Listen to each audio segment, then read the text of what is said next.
నమస్కారం NS channel కి స్వాగతం. మేడే సందర్భంగా సదాశివపేట అంబేద్కర్ విగ్రహం దగ్గర సభ ఏర్పాటు చేయడం జరిగింది. ఈ సభ సిఐటియు జిల్లా ఉపాధ్యక్షులు వి ప్రవీణ్ కుమార్ అధ్యక్షతన జరిగింది. ఈ సందర్భంగా జి జయరాజు మాట్లాడుతూ కేంద్ర ప్రభుత్వం పెట్టుబడిదారులకు లాభాలు వచ్చే విధంగా విధానాలను రూపొందిస్తున్నారు.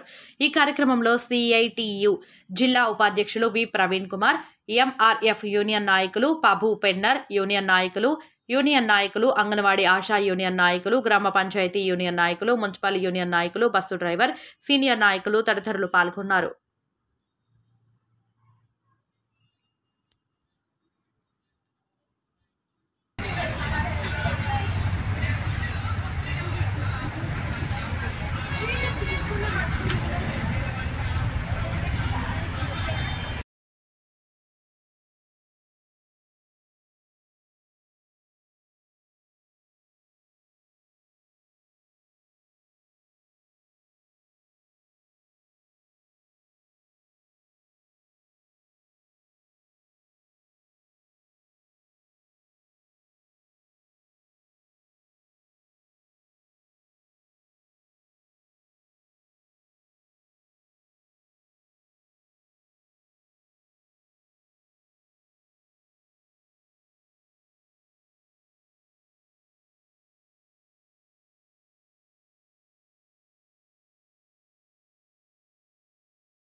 యజమానులు కానివ్వండి, లేకపోతే మున్సిపల్లో పనిచేసే కార్మికులు కానివ్వండి, లేకపోతే అంగన్వాడీ సిబ్బంది అంగన్వాడీ టీచర్స్ కానివ్వండి, లేకపోతే ఆశా వర్కర్లు కానివ్వండి, వీరందరూ కూడా 12 గంటలు 14 గంటలు మళ్ళీ పనిచేసే రోజులు రాబోతున్నాయి అని చెప్పేసి కూడా ఒకసారి మనం గుర్తుపెట్టుకోవాలి.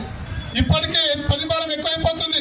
ఇప్పటికే అదే రకాల పని చేస్తూ ఉన్నాం. పనికి దగ్గర వేతనం రావట్లేదు. కానీ పనికి దగ్గర వేతనం ఇవ్వకుండా ఇది 10 గంటలు పెంచాలని చెప్పేసి ప్రభుత్వాలు ప్రయత్నం చేస్తుంటే ఈ మేరే సందర్భంగా దాన్ని అడ్డుకోవాల్సిన అవసరం. రైతులు రుణాలు తీసుకుంటారు. ఆ రుణం కనుక కట్టకపోతే ఈరోజు వడ్డీ మీద వడ్డేసి చక్రవడ్డీ వేసి ఆ రైతుల దగ్గర నుంచి రుణాలు వసూలు చేస్తారు. కానీ ప్రభుత్వం, కేంద్రంలో ఉన్నటువంటి ప్రభుత్వం ఏం చేసింది తెలుసా? ఈ 10 సంవత్సరాల కాలంలో 19 లక్షల కోట్ల రూపాయలు ఈరోజు పెద్ద ఎత్తున పెట్టుబడిదారులకు మాఫీ చేసింది. వాళ్ళ డబ్బులు లేవంట, ఇలా మాఫీ చేయాలి అని చెప్పేసి వాళ్ళకి అనుకూలంగా చేస్తున్నారు. అది బట్టి మేము ఏమర్థం చేసుకోవాలి? ఈ ప్రభుత్వం ఎవరి పక్షాన ఉంది? ఈ ప్రభుత్వం ఎవరి గురించి ఆలోచిస్తుంది? ఈ ప్రభుత్వం తెలియజేస్తూ మేడే శుభాకాంక్షలు తెలియజేస్తూ ఉన్నారు. ఇంతకుముందు మాట్లాడినటువంటి వాళ్ళు అందరూ మేడే యొక్క ప్రాముఖ్యత చెప్పారు. కానీ ఈరోజు మేడే సందర్భంగా ప్రపంచంలో ఉన్నటువంటి కార్మికులందరూ ఒక విధంగా చెప్పాలంటే శ్రమజీవులు. ఎవరైతే కష్టపడతారో, ఎవరైతే శ్రమిస్తారో, ఎవరైతే రోజు పనిచేస్తారో, శ్రమ చేసుకునే వాళ్ళందరూ చెప్పుకునే పండగ ఈరోజు ప్రజలకు ఈరోజు చుట్టాలుగా చట్టాలను తయారు చేసింది. ఏం చెప్తుంది అందులో? ఈరోజు సమిష్ట పేరాస్తార లెక్క ఉండదంట. ఈరోజు 8 గంటలు కాదు 12 గంటలు చేయాలని తీసుకొచ్చింది. రాజస్థాన్ లో 12 గంటల చట్టం అసెంబ్లీలో బిల్ పాస్ చేశారు. అంటే ఒకవేళ ఈ ప్రభుత్వాలు ప్రపంచ కార్మిక దినోత్సవం సదాశివపేట పట్టణ మండల ప్రజానికానికి కార్మిక వర్గానికి కూడా ప్రయోజన పక్షాన లేదు.